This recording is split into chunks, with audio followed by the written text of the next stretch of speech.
倉鼠嘅屋仔原來潮濕到爆燈，潮濕天氣紙盒原來好有用，咁潮濕仲用嚟得唔得㗎？今日我哋就講下啦。Hello， 大家好，我係巨神貓仔啊。我係巨神貓仔媽咪。香港同台灣嘅春天、夏天都好潮濕，潮濕天氣對倉鼠有冇影響㗎？倉鼠籠太潮濕，的確係會影響鼠鼠嘅健康㗎。我哋今次就會介紹一啲方法去降低倉鼠籠嘅濕度，希望大家嘅鼠鼠都可以過一個乾爽嘅春天同夏天啦。去片。野生嘅倉鼠係生活喺乾燥嘅地方，所以倉鼠籠嘅濕度最好就維持喺40至60度，咁樣鼠鼠就最舒服啦。個籠太潮濕嘅話，倉鼠有機會會生癬，或者因為個籠發毛而影響呼吸系統。鼠鼠亦都有機會因為濕度而影響食慾，所以控制個籠嘅濕度係重要㗎。首先講下點樣控制全個籠嘅濕度先啦。膠做嘅籠或者整理箱因為冇咁透氣，所以冇鐵籠咁容易排走濕氣㗎。大家可以考慮喺潮濕嘅天氣將鼠鼠放喺鐵籠，咁就會通爽啲啦。如果屋企有抽濕機，可以間唔中喺倉鼠籠附近抽下濕。另外天氣熱可以開冷氣，天氣凍就開暖氣，冷氣同暖氣都可以降低濕度㗎。最後要留意嘅就係放倉鼠籠嘅位置，盡量唔好放個籠喺廚房或者廁所呢啲濕度高嘅地方。有時放喺屋嘅暗角位都可能會潮濕啲㗎。大家可以留意下自己屋企嘅情況，再睇下邊個位放倉鼠籠會乾爽啲啦。大家又知唔知幫籠入面嘅個別物品降低濕度係可以幫助控制整體濕度嘅呢？我哋而家就介紹下有咩方法啦。第一個降低濕度嘅方法就係要保持倉鼠瞓覺嘅屋仔通爽啦。鼠鼠每日有好多時間喺屋仔入面，佢呼吸會令屋仔產生水氣，所以要特別留意屋仔嘅濕度。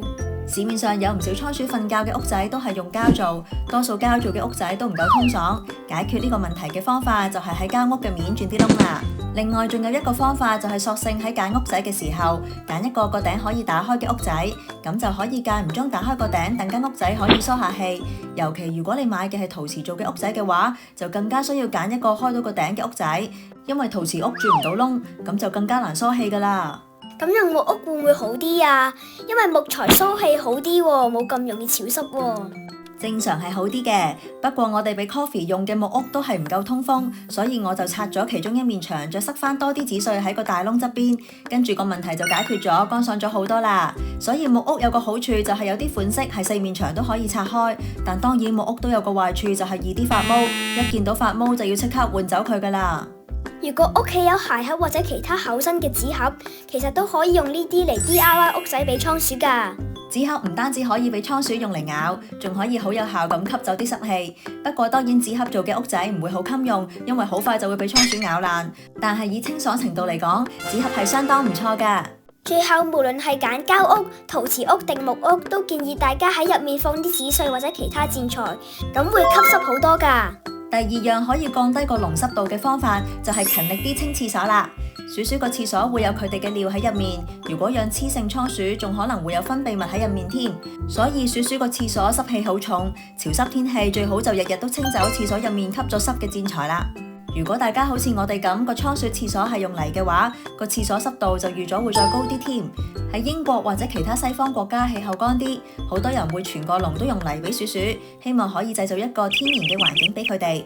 但係如果住喺香港、台灣或者其他亞熱帶嘅地方，除非屋企長期可以抽濕啦，唔係我哋都唔係好建議個籠鋪滿泥，淨係鋪啲泥喺廁所或者挖掘盒，其實都好夠鼠鼠玩噶啦。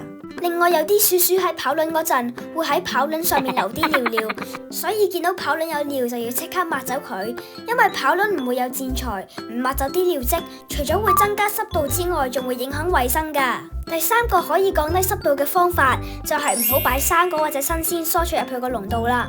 新鮮蔬果最好俾倉鼠即餵即食，如果佢哋帶返入去自己屋仔或者食物兜，就要喺幾個鐘內 check 下佢哋最後係咪真係食咗，冇食到就要幫鼠鼠掉咗佢，咁樣除咗唔會增加個籠嘅濕氣之外，仲可以防止鼠鼠食啲有機會變壞咗嘅蔬果㗎。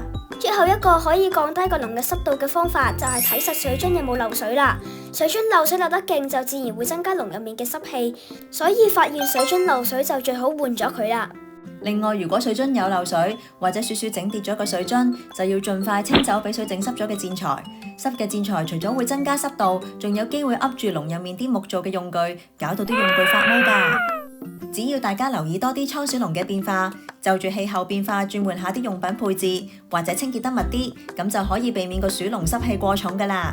如果大家覺得我哋嘅資訊有用，就 subscribe 同俾個 like 支持下我哋啦。呢度仲有其他關於養倉鼠嘅影片，歡迎大家有時間都繼續睇下噶。我哋下次再見，拜拜。